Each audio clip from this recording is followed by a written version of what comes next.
오늘은 친해야 하는 나의 적들에게 라는 제목으로 하나님 말씀 나누도록 하겠습니다. 오랜만에 설교 제목이 길죠? 원래 단어인데 우리 옆 사람과 한번 인사할까요? 무엇을 줄까요? 이 강렬한 한파 속에서도 봄을 끄집어내어 오시는 그분의 은혜가 우리의 삶에도 동일하게 임하길 안녕으로 인사합니다. 참으로 신비하죠? 한 주 내내 이곳이 너무 추웠고 살 수 있는 곳이라고 생각해 본 적이 없고 제 사무실도 너무 추웠고 견딜 수 없는 곳이라고 생각했는데 함께 예배드리는 이 순간 참 온화하고 따뜻하다라는 걸 느낍니다. 여러분 그쵸? 네. 지난주는 설날이었습니다. 다들 어떻게 보내셨는지요? 지난주는 여러분 대부분이 교회 오지 않아서 참 기뻤습니다. 진심입니다. 앞으로도 설날과 추석 우리가 본교회에서 예배 드리기보다는 여러분 고향이 있고 고향에 내려갈 기회가 맞고 그 기회에 그 부모님과 함께 예배 드릴 수 있다면 꼭 그러기를 추천합니다. 그건 우리에게 있는 소중한 유산입니다. 그런데 참 저의 이런 정신을 우리는 잘 알 텐데 민망하게도 현미자매가 가평에서부터 지난주 와가지고 우리의 가벼운 예배 가운데 아주 큰 부담감과 미안함이 있었습니다. 또 여러분은 한 주 동안 카톡 봐서 알겠지만 누가 시키지도 않아도 오해하지 마세요. 제가 시킨 거 아니에요. 저는 그런 거 시키는 사람도 아닌 거 잘 알 텐데 또 이 약식 예배 설교를 또 이쁘게 만들어줘서 여러분 다시 한번 고맙다고 박수 한번 쳐주도록 하겠습니다. 그런데 현미자매 그런 거 이제 저랑 이제 나중에 한번 얘기 좀 한번 해봐요. 네. 설날을 생각하면서 이런 얘기를 한번 해보고 싶었습니다. 설날이라는 것은 시간의 도래를 기뻐하는 날이기도 하지만 옛 기억으로 우리를 소환하는 시간이기도 합니다. 설 연휴라는 건 그렇게 동시에 두 시간대가 겹쳐 있습니다. 우리가 치열한 경쟁 사회 속에서 살아가면서 언제나 그 사회 속에서 느끼는 감정은 나는 혼자다라는 감정입니다. 그런데 설 같은 연휴 때 우리는 시간의 도래와 소환을 경험하게 되는데요. 나에게 가족이 있고 친척이 함께 있다라는 그런 추억입니다. 그리고 또 그런 현실들이죠. 내가 연결되어 있는 사람이 있다라는 건 굉장히 소중한 기억입니다. 여러분, 어느 누구가 됐던 그 연결을 가볍게 여기지 않았으면 좋겠습니다. 그런데 동시에 그럴 때마다 이 소중한 관계에 참여하지 못하는 이들도 있습니다. 실향민들, 난민, 이주 노동자, 홈리스, 그리고 또 고립 속에 살아가는 이들도 여전히 존재합니다. 간절히 바라기는 우리가 본교의 힘이 더 커져서 이런 분들에게 분리보다는 연결이 되어주는 역할을 하면 참 좋겠다라는 생각 이번에 해보게 되었습니다. 그들을 향한 포근한 공간과 따뜻한 음식을 내어줄 수 있는 교회가 되길 강력히 도전합니다. 아멘. 한 주 동안 매우 추웠습니다. 이런 추위엔 다양한 풍경들이 떠올라서 마음을 어렵게 합니다. 어떤 생각들을 여러분 하는지 모르겠지만 밖에 일터 나가서 고생하시는 분들도 생각나거니와 집이 없이 지하철과 지하철역 주변에서 근근하시는 분들의 생각 때문에 괴롭기도 합니다. 무엇보다 가장 아득한 풍경은 천정부지로 오르는 난방비 폭탄에 괴로워하는 사람들이 생각이 납니다. 사실 우리 모두의 이야기일 것입니다. 어떻게 이 지경이 되었는지 또 다음 달에 또 오른다고 하니 참 마음이 어렵습니다. 우리 중에도 이 부분으로 괴로워하는 사람들이 있을 거라고 생각합니다. 그런 분들은요, 여러분 주저하지 말고 여러분의 그 고민과 아픔을 교회에 전가하세요. 우리 교회는 부자는 아닙니다. 그런데 함께 힘을 나누어질 수 있을 만큼의 넉넉한 힘이 있습니다. 또 우리는 말과 혀로만 사랑하는 공동체가 아니라 행함과 진실함으로 사랑하는 공동체입니다. 아멘? 그렇기 때문에 그런 현실적인 부분에 어려움이 있다면 여러분 신길동 동사무소 가기보다 전도사님을 신뢰하고 더 편하게 이야기해주는 여러분이 되었으면 좋겠습니다. 또 이제 너무 많이 연락 오는 거 아닌가 걱정이 되는데 갑자기 또 이제 정인이 연락 와서 전선생님 추운데 치킨 사주세요. 이러면 이제 안 되고요. 네. 큐티가 마태복음으로 넘어왔습니다. 다들 좀 어떠셨는지요? 그래도 마태복음은요, 굉장히 우리에게 친숙한 본문일 것입니다. 오늘은 그 마태복음의 5장 본문입니다. 우리 큐티죠. 이 마태복음 5장은요, 산상수훈이 들어있는 본문입니다. 산상수훈, 사자성어로 국어는 이거를 번역했지만 어려운 말이 아닙니다. 산 위에서 가르치는 교훈들이라는 뜻입니다. 이 산에서 가르침이 산상수훈이 마태복음 5장에 떡하니 있지만, 그리고 또 우리는 이 마태복음 5장의 산상수훈을 예수님의 공생의 사역의 시작과 가르침이라고 생각합니다. 물론 저도 여기에 동의합니다. 그런데요, 잘 들어보세요. 관점에 따라서는 이 산상수훈이 예수님이 겟세마네로 들어가기 전 자신을 따르는 무리들을 향한 마지막 가르침일 수도 있습니다.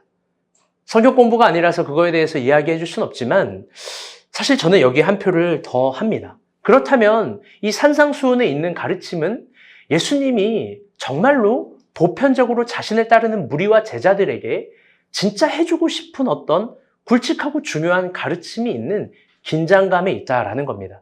우리 그런 긴장감으로 말씀을 봤으면 좋겠습니다. 여기엔 긴장감과 아름다움이 동시에 있으니까요. 교회를 개척하기 전 마지막으로 사역했던 교회 청년부 전담을 했는데요. 제가 2년 동안 청년부 사역을 했습니다. 근데 그 2년 104주 동안 마태복음 5장, 6장만 설교를 했습니다. 우리 선화 자매 정도만 알 텐데요. 그런데도 6장을 다 끝내지 못했어요. 참 설교를 준비하는데 그때의 순수함도 다시 생각이 났습니다. 오늘 본문은요, 산산수훈 중에 여러 가지 교훈들 중에 세 번째 언덕에 있는 가르침입니다. 쉽게 이야기하면 그 가르침은 다 같이 따라해볼게요. 율법의 복원. 예수님은 마태복음 5장에서 6가지 율법을 언급하시고 그것들을 다시 해석하십니다. 그러면 일단 6가지 율법이 어떤 건지 우리 한번 살펴보도록 하겠습니다. 넘겨주세요. 마태복음 5장에 있는 6가지 가르침입니다. 천천히 읽어보겠습니다. 시작! 사람에게 말하라 사인치 말라 누구든지 살인하면 심판을 받게 되리라 하였다는 것을 너희가 들었으나 또 반치 말라 하였다는 것을 너희가 들었으나 또 일렀으되 누구든지 아내를 버리거든 이혼 증서를 줄 것이라 하였으나 또 옛사람에게 말하라 헛맹세를 하지 말고 내 맹세한 것을 주께 지키라 하였다는 것을 너희가 들었으나 또 눈은 눈으로 이는 이로 갚으라 하였다는 것을 너희가 들었으나 또 내 이웃을 사랑하고 내 원수를 미워하라 하였다는 것을 너희가 들었으나. 아멘. 예수님은 당시 유대 사회에서요, 가장 확고하게 자리 잡은 6가지 율법들에 대해서 언급합니다. 그건 살인, 간음, 이혼, 맹세, 보복, 미움에 관한 가르침입니다. 사실 이 6가지 율법들은요, 10계명에 들어있는 법률들입니다. 그렇게 당시 유대 사회에서 가장 단단하고 권위 있고 너무나 당연한 겁니다. 이를테면 빨간불 땐 건너면 안 된다. 이 강도가 나타날 땐 112에 전화해야 된다. 이 불이 나면 119에 전화해야 된다. 이 정도의 당연한 사회 시스템이자 이 법령이자 규범입니다. 이거는 모든 사람들이 알고 있기 때문에 예수님도 이것들을 언급하면서 약간 좀 비꼬는 듯한, 좀 번역자로 얘기하면 그런 얘기를 하는 겁니다. 너희가 들었으나, 너희가 들었으나, 너희가 들었으나. 그러면서 이것들에 대해서 이미 알고 있는 것처럼 이야기합니다. 그렇죠? 어린아이부터 어른들까지 이 모든 것들을 들었고 알았을 거예요. 이 6가지 법들에 대해서. 만약 이것들을 건드린다라는 건 이스라엘의 가장 강력한 코어를 건드리는 거고 상당히 불온한 거고 불편한 겁니다. 그런데 예수님은요, 하나하나씩 이것들을 건드립니다. 모든 이들이 불편해하고 불온해하는 그런 것들을 차분차분 다 뜯어버립니다.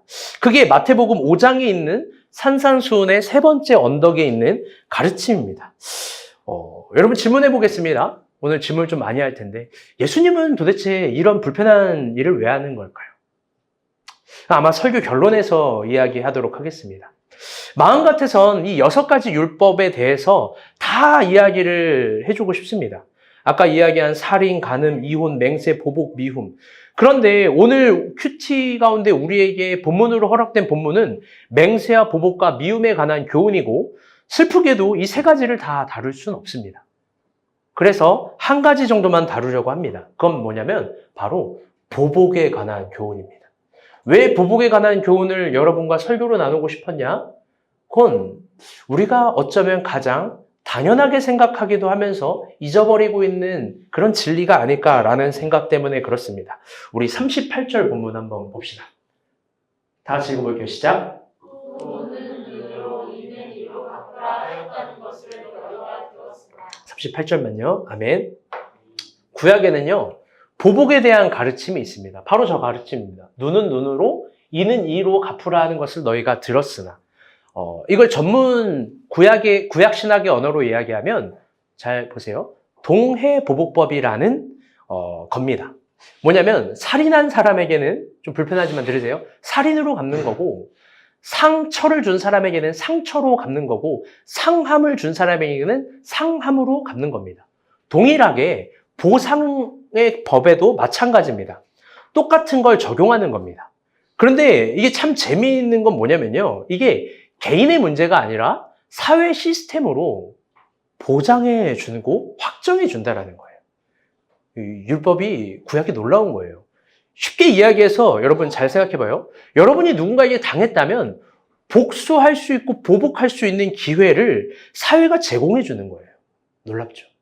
현대를 살아가는 우리에게 만약에 이 동해보복법이 동일하게 적용된다면 얼마나 이 편리한 세상일까요? 직장 상사를 생각해 보세요. 여러분, 다들 복수하고 싶어서 난리잖아요. 직장 상사에게 당한 만큼 대갚아준다 얼마나 행복해요. 지금 정주희자에 막 눈이 반짝였어. 정주희 대리 오늘도 야근해. 그 사람에게 보복하는 거예요. 너나 하세요 이러면서. 여러분들 직장 상사들을 막 떠올려봐요. 충환이 막 오늘까지 이거 다 편집해. 너도 해. 찬이 형제 막 떠올리는 거예요. 막 직장 상사 막 그렇게 당신을 괴롭히고 어려워했던 사람들을 동일하게 갚을 수 있는 기회가 준다면 여러분 어떨까요? 여기서 제일 기뻐하는 사람은 오늘 오지 않았지만 김종렬 정도 사이지 않을까? 그의 직장 상사에게 되갚는다고 생각해봐요. 행복할 거예요. 농담이에요.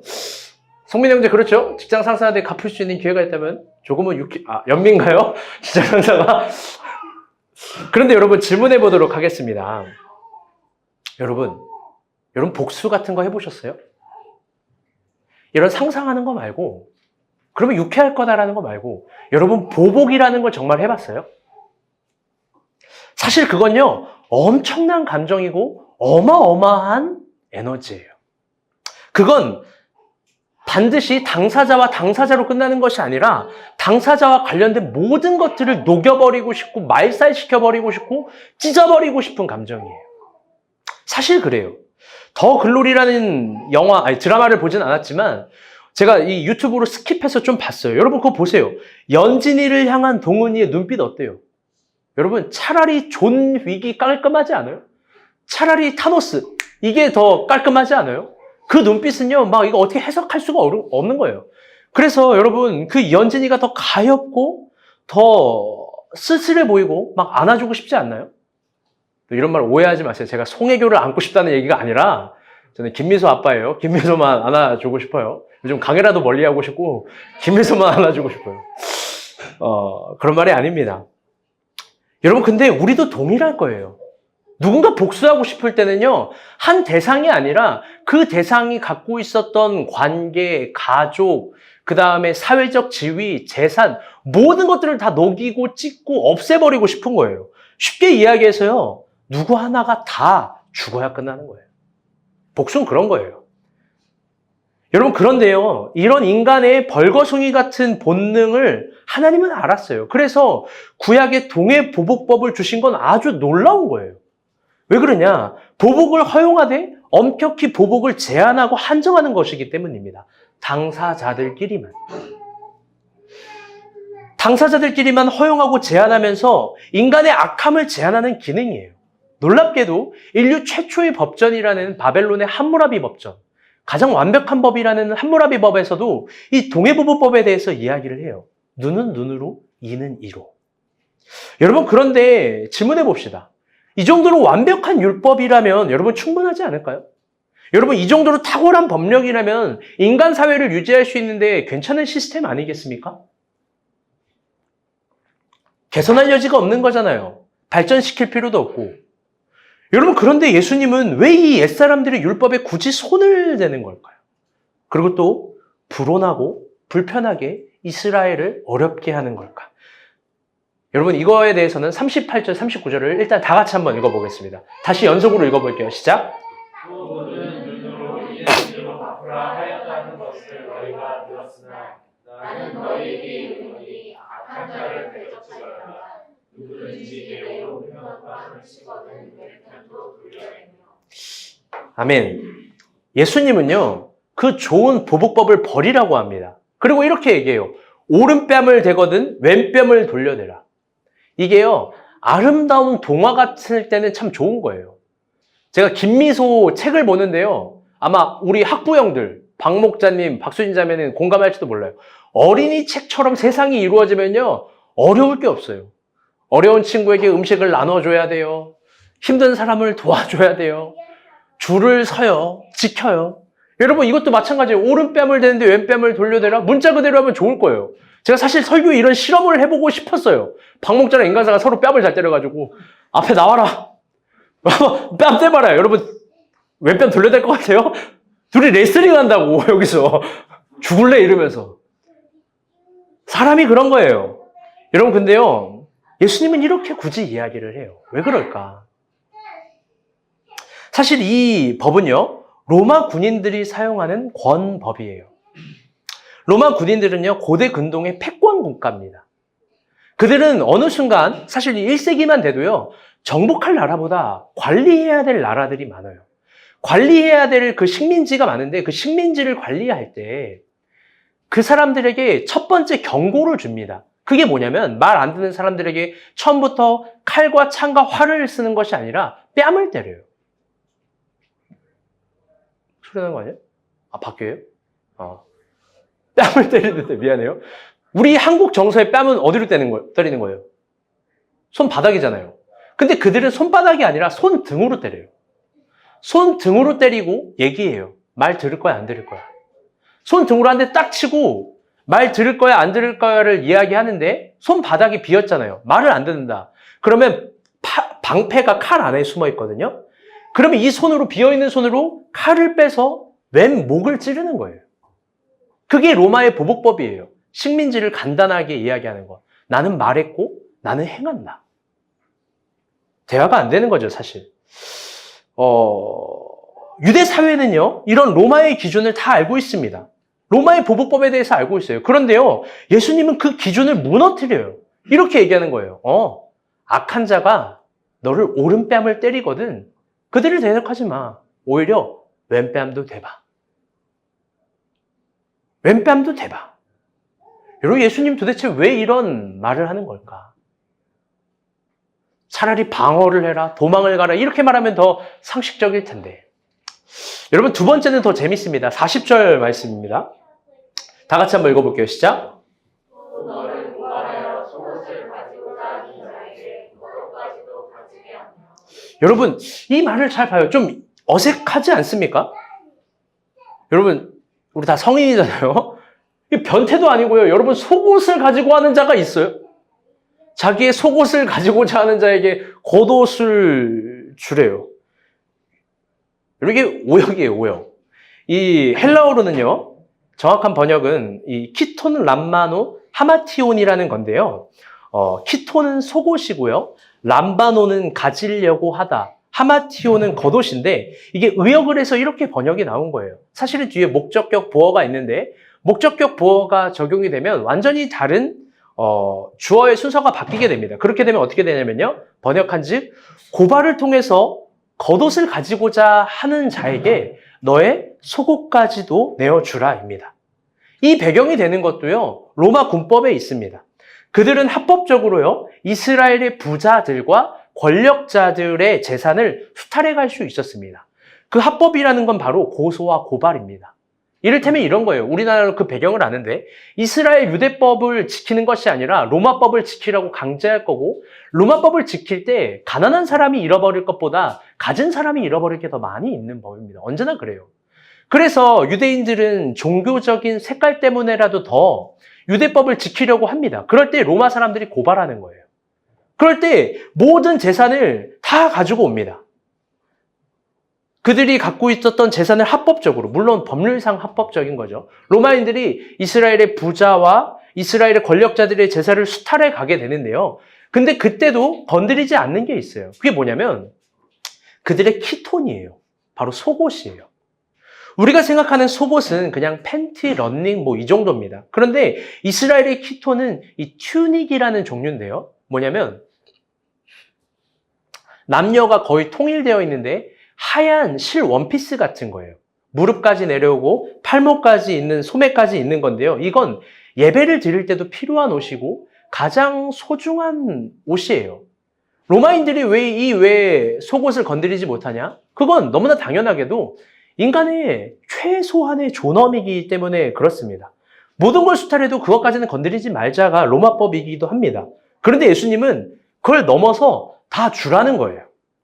너를 고발하는 자에게, 너의 하마티온을 가지고자 하는 자에게, 겉옷을 가지고자 하는 자에게 속옷까지도 줘라. 키톤까지도 줘라. 이게 충격적인 가르침입니다. 여러분, 도대체 예수님은 왜 이렇게 하는 걸까? 우리 41절 말씀도 생각해 볼 만합니다. 41절 말씀도 한번 볼게요. 시작. 또 누구든지 너로 억지로 우리를 가게 하거든 그 사람과 심리를 동행하고. 아멘. 이건 역시요, 로마 군법과 관련된 본문입니다. 당시 로마 군인이요, 졸업해주세요. 로마 군인이요, 전쟁을 수행할 때 완전 군장으로 걸을 수 있는 키로수가 2km예요. 물론 더 걸을 수 있습니다. 그 이상도 할 수 있지만 최대한의 전투 수행과 능력과 판단력을 체력과 판단력을 고려하여서 2km 이상 작전 수행을 하게 하지 않아요. 그래서 억지로 이 2km 이상을 걷게 하지 않습니다. 그 2km가 바로 오리라고 하는 거예요. 근데 이제 국어로 번역해서 오리죠. 사실 이게 저는 좀 이제는 바뀌어도 되지 않나, 성경에 나올 때. 오리 심리. 이게 뭐 아리랑도 아니고 이거 그냥 2km, 4km로 해도 될 텐데. 예? 그러면서 예수님은 딱 2배인 4km까지, 심리까지 동행해 주라고 이야기를 합니다. 로마인이 가지는 이 절대 기준보다 더 높은 기준으로 너가 너의 악인들에게 대해봐라는 거예요. 여러분, 도대체 예수님은 왜 그러는 걸까? 이 말도 안 되는 얘기를 왜 하시는 걸까? 악한 사람이라고 불리는 사람들에게 이렇게까지 할 필요가 있을까? 이 모든 이유들에 대해서는요, 산상수훈의 3번째 언덕을 매듭짓는 예수님의 결론을 보아야 합니다. 천천히 보세요. 굉장히 중요한 구절입니다. 마태복음 5장의 복수와 보복의 결론입니다. 45절부터 48절입니다. 시작. 인자시한즉 하늘에 계신 너희 아버지의 아들이 되니 이는 하나님이 그 해를 악인과 선인에게 비추게 하시며 비를 의로운 자와 불의한 자에게 내리우심입니다. 너희가 너희를 사랑하는 자를 사랑하면 무슨 상이 있으리요? 책으로 이같이 아니하느냐? 또 너희가 너희 형제에게만 무난하면 나보다 더하는 것이 무엇이냐? 이방인들도 이같이 아니하느냐? 그러므로 하늘에 계신 너희 아버지의 온전하심과 같이 너희도 온전하라. 아멘. 여기서 참 재미있는 단어가 하늘에 계신 아버지의 온전함입니다. 하나님의 상태를 온전함이라고 이야기를 해요. 여러분, 온전함이란 뭘까요? 우리가 생각하는 온전함은 언제나 perfect 아니면 perfection의 기능만 생각합니다. 그런데 헬라어의 온전함은요, 완전 다른 뜻이에요. 이 텔레이오스라는 단어인데요. 이 결론적으로 이야기하면 이게 자비로운 뜻이에요. 자비로움. 동일한 본문을 가지고 있는 누가복음은 그래서 이 기록을 다르게 이야기를 합니다. 우리 누가복음 6장인데요. 이게 정말 중요해요. 이것도 한번 볼게요. 동일한 본문입니다. 이거 용식 형제가 한번 읽어주세요. 너희가 만일 너희를 사랑하는 자를 사랑하면 칭찬받을 것이 무엇이며 죄인들도 사랑하는 자를 사랑하느니라. 너희가 만일 선대하는 자를 선대하면 칭찬받을 것이 무엇이며 죄인들도 이렇게 하느니라. 마태복음 5장과 동일 본문입니다. 똑같죠, 내용이. 근데 36절의 번역이 달라요. 읽어주세요. 시작. 너희 아버지의 자비하심 같이 너희도 자비하라. 아멘. 이 텔레이오스라는 건 자비입니다. 그러면서 이렇게 이야기를 하는 거예요. 너희 아버지가 자비하심과 같이 너희도 자비하라. 예수님은 산상수훈의 세 번째 언덕에서 사실 자비에 관한 이야기를 하고 싶었던 겁니다. 그게 하나님을 닮은 힘이고요. 그게 어쩌면 성서에서 말하는 가장 강력한 관계의 힘이고요. 어쩌면 그 힘이 모든 것들보다 앞선 능력을 발휘할 수도 있다는 거예요. 로마의 군법보다 이스라엘의 율법보다 어쩌면 그 자비라는 것은 하나님을 닮았고 하나님께서 주신 능력이기에 새롭게 이스라엘의 예수 그리스도를 따르는 자와 무리들이 진짜 새기기를 바라는 힘이었던 겁니다. 여러분, 근데 자비란 뭘까요? 저 문자적 표면으로 드러나는 그런 비폭력 무저항이 여러분 자비가 아니에요. 자비라는 건요, 어떤 의미에서 조금 굴종적, 굴욕적으로 약자들의 생존 방식도 아닙니다. 그 자비는요, 하나님을 닮은 마음이고 율법의 정신인데요. 이게 누가 베풀 수 있는 거냐? 다 같이 따라 볼게요. 옆에 사람 봐봐요. 내가. 사실 이 말이 굉장히 의아할 수 있습니다. 왜 그러냐면요. 자비라는 건 힘이 있고 권력이 있고 권세가 있고 어떤 그런 것들이 있는 사람이 약자에게 베풀 수 있는 거라고 생각합니다. 뭐가 있어야 베풀 수 있는 거라고 생각해요. 제가 예인이자매한테 딱 갔어요. 제가 주머니에 1,500원밖에 없어요. 근데 아메리카노 3,500원과 이 머스크 치즈케이크 7,000원짜리를 먹고 싶어요. 그럼 얘가 힘이 있기 때문에 나에게 베풀어 주는 거라고 우리는 상식적으로 생각하잖아요. 안 줄 거예요? 그래요. 고마워요. 그런데요, 여러분, 강자가 약자에게 베푸는 게 자비가 아니라는 거예요. 잘 들어봐요. 예수님의 진리와 예수님의 논리와 예수님의 경험과 예수님의 총체적인 메시지에 따르면요, 자비를 베풀고 있는 사람에게 결국 가장 큰 힘이 온다는 거예요. 중요해요. 자비를 베풀고 있는 사람이 가장 강력한 힘을 갖고 있게 되는 거예요. 자비를 베풀 수 있는 사람이 생존하게 할 수 있고, 자비를 베풀 수 있는 사람이 결국 너마저 생존하게 한다는 거예요. 나와 너를 살아갈 수 있게 하는 힘은 누군가를 찔러 죽이는 힘이 아니라 자비하는 힘이라는 겁니다. 여러분, 생각해 봅시다. 불같은 마음으로 오른뺨을 때렸어요. 근데 그 대상이 왼뺨도 대줘요. 여러분, 때리기 쉬울까요? 그 왼뺨에 있는 사람 목에 칼을 넣기 쉬울까요? 아니요. 사람이라면요, 일말의 미안함? 왜 그러지?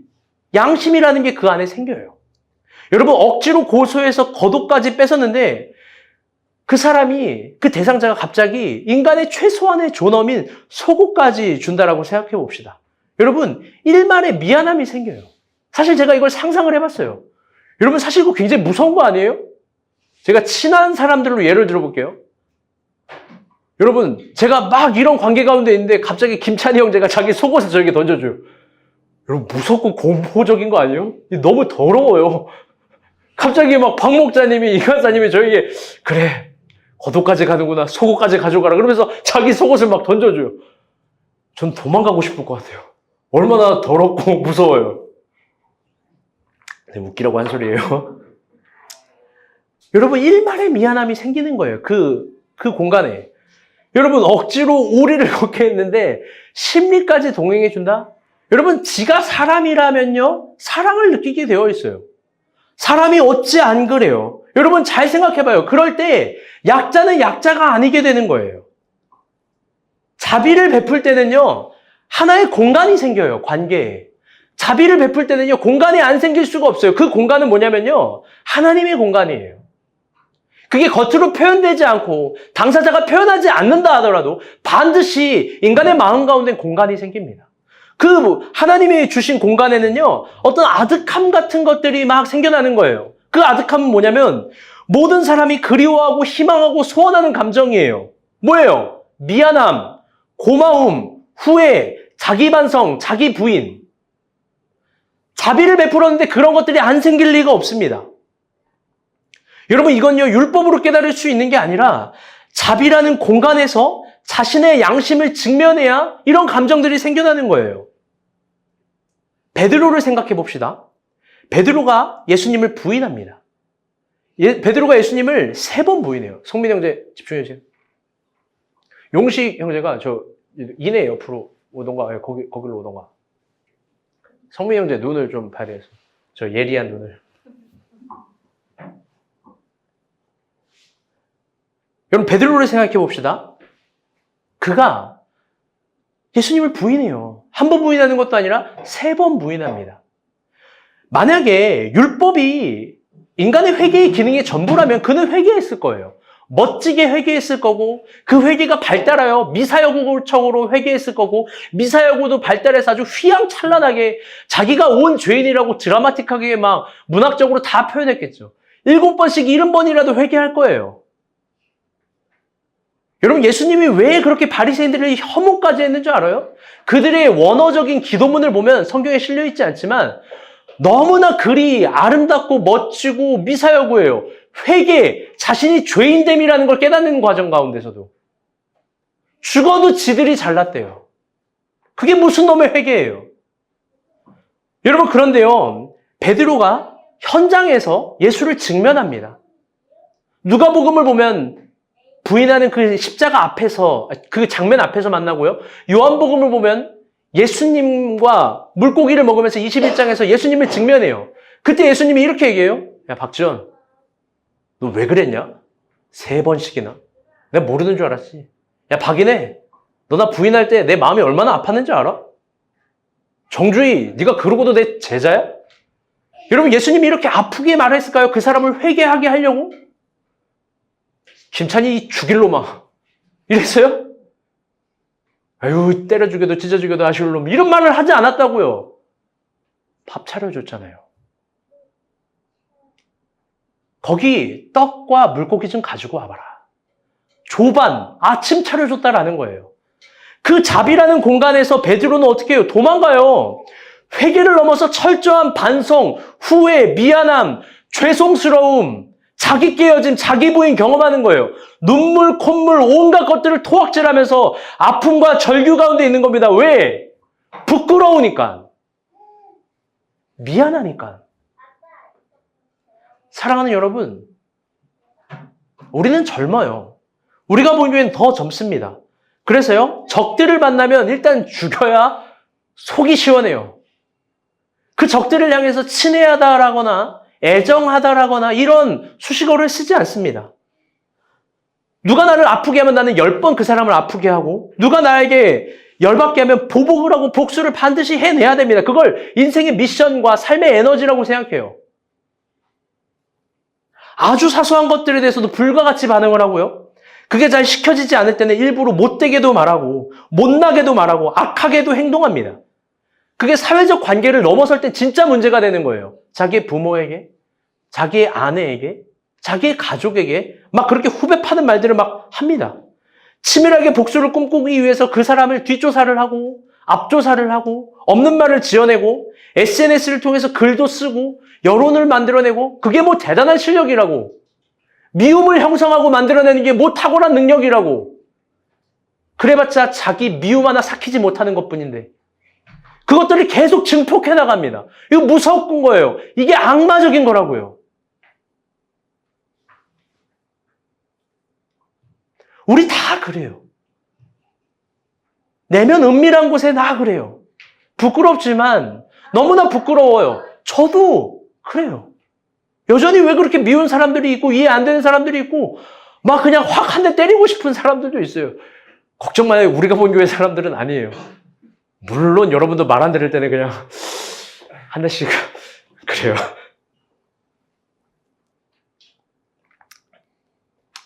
여러분, 그런데요, 그럴 때마다 한 가지를 잊으면 안 돼요. 한 가지를 잊으면 안 돼요. 그렇게 우리가 꿈꾸고 원하는 것들이 해결돼봤자 악은 해결되지 않아요. 이게 중요해요. 그럴수록 결국 악은 더 큰 악을 불러일으킬 뿐이에요.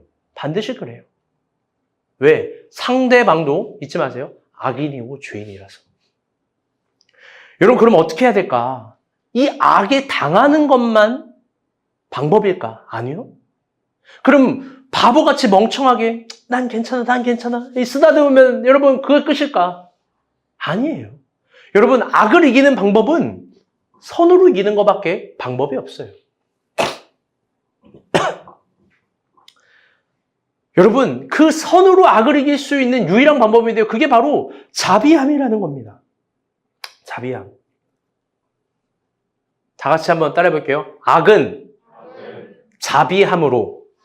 그럼요. 저를 미워했던 사람들을 떠올려 봤어요. 제가 미워하는 게 아니라 나를 미워했던 사람들. 꽤 많았어요. 저희 적들에 대해서 한번 생각해 보게 되었어요. 도대체 그 사람들은 왜 이렇게 저를 못 살게 구는 걸까? 왜 그 사람들은 나에게 아픔을 주는 걸까? 제 양심을 깨끗하게 빨아서 저 장렬하는 태양 위에 비춰도 전 자유로워요. 뭐냐면 저는 먼저 누구를 미워하거나 공격한 적이 없어요. 저는 그런 피곤한 짓 잘 안 해요. 근데 왜 언제든지 나를 찌르려고 하고 없는 말을 지어내고 왜 그러는 걸까? 나는 왜 아직도 전도사인 걸까? 언제나 하는 말이지만 우리 김미소 세례는 언제 주고 우리 깐난 애기들 세례는 언제 줄까? 여러분에게 성찬식은 언제 베풀고 안수기도는 사랑에 담은 안수기도는 언제 한번 해줄까? 병이 있을 때 내가 진짜 머리에 안수기도를 너무 해주고 싶은데 나는 그런 거 언제 한번 해보나?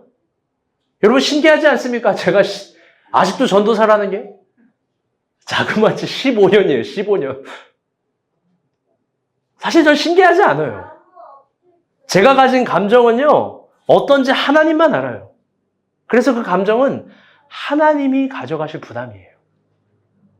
저 그거 표현하지 않아요. 그냥 지금처럼 웃는 거예요. 하하하. 맨날 멍청하게 다들 물어봐요. 특히 새로 오신 분들 물어봐요. 아직도 전도사예요? 왜 전도사세요? 앞으로 새신자만 그런 질문하면은 알아서 그냥 해찰고준 표현을 한번 해볼게요. 잘 들어보세요. 설교에 도움이 되는 내용이니까. 사실 저는 힘이 있어요. 어떤 의미에서는요, 저의 적들이 도달할 수 없는 힘이 있고 언제든지 적의 오른뺨 정도는 때릴 수 있는 능력이 있어요. 겉옷을 뺏을 수도 있고요. 저의 적들을 오리 정도는 억지로 걷게 할 힘과 지식과 사람과 능력이 있어요. 제가 카지노의 최모식식 정도는 아니지만 친애하는 호구들에게 60억 정도는 잃게 할 수 있는 룰렛 저도 있어요. 아는 사람은 알 거예요. 있다고요. 군뱅이도 밟으면 꿈틀하는데 있습니다. 그런데요. 그 다음도 확실하게 알고 있어요. 그건 뭐냐면요. 힘을 그렇게 사용하는 순간 고난을 주신 하나님이 제일 실망할 거예요. 힘을 그렇게 사용하는 순간 나도 가장 적절한 악마가 되는 거예요. 왜? 악은 반드시 또 다른 악을 일으키니까. 아주 중요한 건데요. 그래서 결론적으로 여러분에게 하고 싶었던 말인데요. 여러분, 복수를 한다고 해서 인생이 절대로 새로워지지 않아요. 아멘? 여러분, 그 지혜를 깨달은 바울이 이런 말을 하는 거예요. 복수를 한다고 절대로 인생이 새로워지지 않는다는 걸 깨달은 바울이 이런 말을 해요. 로마서 12장 말씀 한번 봅시다. 시작. 사랑하는 자들아 너희가 친히 원수를 갚지 말고 진노하심에 맡기라. 비록 배웠을 때 원수하는 것이 내게 있으니 내가 갚으려고 주께서 말씀하시니라. 내 원수가 줄이거든 먹이고 목마르거든 마시리라. 그리함으로 내가 숯불을 그 머리에 쌓아놓으리라. 21절 다 같이 읽어볼게요. 시작. 악을 짓지 말고 선으로 악을 이기라. 20절. 여러분, 20절 김찬희 형제 읽어주세요. 김정현 형제 읽어주세요. 가장 크게. 내 원수가 줄이거든 먹이고 목마르거든 마시리라. 그리함으로 내가 숯불을 그 머리에 쌓아놓으리라. 이게 참 멋진 표현이에요. 숯불을 머리 위에 쌓아놓는다. 민망하고 다 죽으라는 소리예요. 여러분, 바울을 생각해봐요. 바울이 얼마나 많은 공격을 당했어요. 외부에서도 핍박을 심했지만 내부에서 핍박은 더 심했어요. 초기 이스라엘 공동체는 상당한 의미로 바울을 괴롭혔어요. 바울을 가장 힘들게 한 사람은 외적 고난과 환경이 아니라 내적인 내부자들이었던 거예요. 왜? 바울을 괴롭게 한 논쟁은 이거예요. 너 사도 아니잖아. 너 예수님 못 봤잖아. 수인권 논쟁이에요. 언제든지 쪽팔리게 하고 언제든지 바울을 갈 데 없게 만들어요. 여러분, 근데 바울이 어떤 사람입니까? 생각해 봅시다. 그가 가진 힘은 진짜 막강합니다. 저렇게 이야기하는 촌뜨기 이스라엘 사람들보다 출신과 격이 달라요. 바울이야말로 최무식시죠. 카지노의 최무식시 정도 되는 인물이에요. 판을 얼마든지 다시 짤 수 있고 누구든지 호구를 만들 수 있는 힘이 있어요. 바울은 그런 사람이에요, 진정. 여러분, 근데 바울이 힘을 그렇게 사용했습니까? 바울이 사용한 힘은요, 자기에게 주어진 길을 걸어가고 달려갈 사명을 위해서 쓴 것밖에 없는 거예요. 오히려 자기를 괴롭힌 사람에게 성경을 써주고 진리의 뼈대를 만들어주고 숯불을 타게 하는 거라고요. 여러분, 복수는요, 여러분이 하는 게 아니에요. 바울은 그거를 깨달은 거예요. 시편 곳곳에서도 이야기했어요. 전쟁, 복수, 그건 다 하나님에게 속했다는 거예요. 이걸 이렇게 생각하면 안 돼요. 아, 하나님이 나에게 힘을 줘서 복수를 하는구나. 아니에요. 진짜 야훼 거라고요. 하나님 무서운 건, 하나님이 진정 무서운 건, 하나님은요, 그 아픔, 억울함, 고난, 어려움 다 알아요. 그래서 하나님의 방법으로 그 사람에게 갚으세요. 그리고 나에게도 갚으세요. 저 역시 마찬가지예요. 저는 저의 소중한 힘과 생기로운 에너지와 아름다운 것들을요, 고작 복수 따위 하는데 갖고 싶지 않아요. 저의 소중한 것들을요, 하나님께서 주신 사명과 저에게 주어진 길, 여러분 여기에 충성을 하고 싶은 거예요. 오히려 진짜로 기도하는 거예요. 더 큰 힘과 에너지와 능력을 주셔서 저의 친애하는 적들에게 자비와 사랑을 베푸는 사람이 되고 싶어요. 어떤 의미에서 지금도 그들에게 떡을 주고 물을 주고 도움도 줘요. 무명으로. 잘 봐요. 결국 드러날 거고 다 죽을 거예요. 사랑하는 여러분, 선으로 악을 이기는 거예요. 아멘? 여러분이 자비로 악을 이기는 겁니다. 선으로 악을 이겨야 합니다. 새롭게 살고 싶다고 누군가를 죽이는 건 악마의 논리예요. 하늘의 논리는 상처와 아픔과 괴로움이 가득한 여러분이 자비를 베풀 수 있는 힘이 있다라고 깨우쳐 주는 거예요. 그리고 여러분이 혼자가 아니라 여러분이 이웃이 있다라는 걸 알려주는 거예요. 그게 뭐냐? 바로 교회예요, 교회. 여러분 혼자가 아니에요. 복수하고 싶을 때 아니에요. 여러분 그 복수 말고 다른 걸 하게 하는 이웃, 교회가 있는 거예요. 이 교회에서 여러분에게 알려줄 건 뭐냐면 그 여러분의 적들에게, 미워하는 사람들에게 여러분은 자비를 베풀어 줄 수 있는 힘이 있다고. 여러분 그 사람들에게 떡도 줄 수 있다고. 억지로 우리도 걷게 해주고 속옷까지 벗어줄 수 있는 진실함도 있고 맨뺨까지 될 수 있는 용기도 있고 저 멀리 심리까지도 걸어갈 수 있는 기쁨이 있는, 사랑이 있는 사람이 여러분이라고 저는 교회에서 그렇게 가르칠 거예요. 그리고 실제로 여러분에게 그런 능력이 있다라고 예수님도 얘기해 주는 거예요. 여기에 힘 있는 사람과 힘 없는 사람이 어디 있어요? 자비를 베푸는 사람이 힘 있는 사람입니다. 아멘? 주님은 그 힘이 약자들에게, 당하는 사람에게 있다라는 겁니다. 그것이 산상수훈의 세 번째 언덕에 있는 교훈이고 제 책의 내용이에요. 그렇다고 책 안 보지 마시고요. 여러분에게 힘이 있어요. 힘이 있어요. 허지용 씨가 그런 말을 하대요. 최소한의 이웃이라는 책에서 우리가 누군가를 구원할 힘은 없지만 적어도 누군가를 비참하게 만들지 않을 힘은 있습니다. 놀라운 인사이트예요.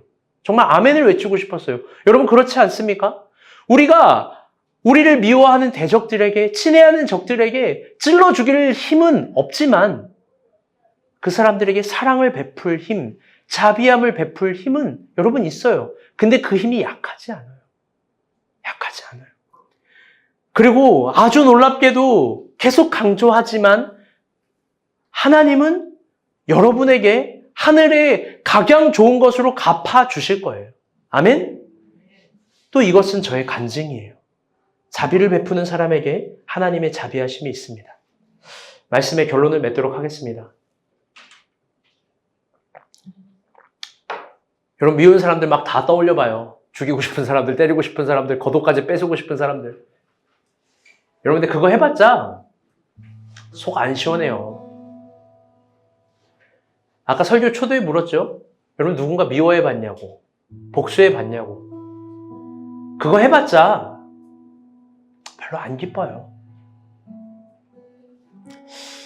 설교 결론을 이렇게 얘기해주고 싶었어요. 손양원 목사님 이야기로 해주고 싶었어요.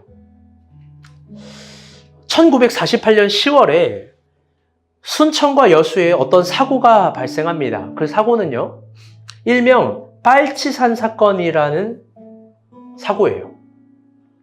빨치산 사건이 뭐냐면요, 학생들이 총기를 가지고 공산주의에 회귀하라고 막 학생들을 위협하는 사건이에요. 빨치산 사건. 여러분이 손양원 목사님에 대한 이야기를 들어보셨는지 모르겠는데요, 그분 별명이 사랑의 원자탄입니다. 이 사건으로 말미암아 더 그게 확증된 거예요. 그분의 아들이 있었는데요, 손동인과 손동신입니다. 빨치산 사건의 주인공이 있는데요, 그 학생이 동인과 동신에게 공산주의를 찬양하고 예수를 부인하면 살려주겠다고 실제로 총을 들이댔대요. 그런데 그 아들들은, 동인, 동신은 거부하고 빨치산들에게 총살을 당했습니다. 이게 국가에서 시킨 게 아니에요. 학생들이 자발적으로 한 거지. 얼마 지나지 않아서 그 학생이 잡혔습니다. 그리고 그 사람을, 손양원 목사님에게 그 학생을 데리고 왔어요. 여러분이라면 어떨까요? 그 학생. 자기 자녀를 죽인 사람. 사실 저도 확신할 수 없어요. 자신할 수도 없고. 근데 손양원 목사님은 그 학생을 용서하고 도리어 자신의 아들을 삼아줍니다. 굉장히 충격적인 거였어요. 외국에서도 가장 충격적인 개념으로 생각을 했어요. 그리고 두 아들의 장례 예배 때 하객들에게 답사로 이런 기도를 해줍니다. 이 9가지 감사 기도를 통해서 자비가 주는 엄청난 힘을 여러분 경험해 봤으면 좋겠습니다. 첫째, 나 같은 죄인의 혈통에서 순교할 자식이 나게 하셨으니 하나님께 감사합니다. 둘째, 허다한 많은 성도들 중에서 어찌 이런 보배를 주셨는지, 주께서 하필 내게 맡겨주셨는지 감사합니다. 셋째, 삼난 삼녀 중에서도 가장 아름다운 두 아들, 장남과 차남을 바치게 된 나의 축복을 감사합니다. 여러분, 미친 감사죠? 한 아들이 순교도 귀하다 하거늘 하물며 두 아들의 순교리요 감사합니다. 예수 믿다 와석 종신, 제명에 죽는 것도 큰 복이라 하였거늘 하물며 전도하다 총살 순교 당함에 감사합니다. 여섯째, 미국 가려고 준비했던 내 아들, 미국보다 더 좋은 천국 갔으니 내 마음 안심되어 감사합니다. 일곱째, 나의 사랑하는 두 아들을 총살한 원수를 회개시켜 내 아들 삼고자 하는 사랑의 마음을 주신 하나님께도 감사합니다. 여덟째, 내 두 아들 순교의 열매로 말미암아 무수한 천국의 아들들 생길 것 믿어지니 우리 하나님 아버지께 감사드립니다. 아홉째, 이 같은 역경 속에서도 이상 8가지 진리를 신의 하나님을 사랑하는 기쁜 마음, 여유 있는 믿음을 주신 우리 주 예수 그리스도께 감사합니다. 1948년 10월 27일 아침 고국 남쪽 여수 자리 잡은 애영원 교회에서 총살당한 두 아들 장례 예배 때 아버지 손양원 목사의 감사 기도.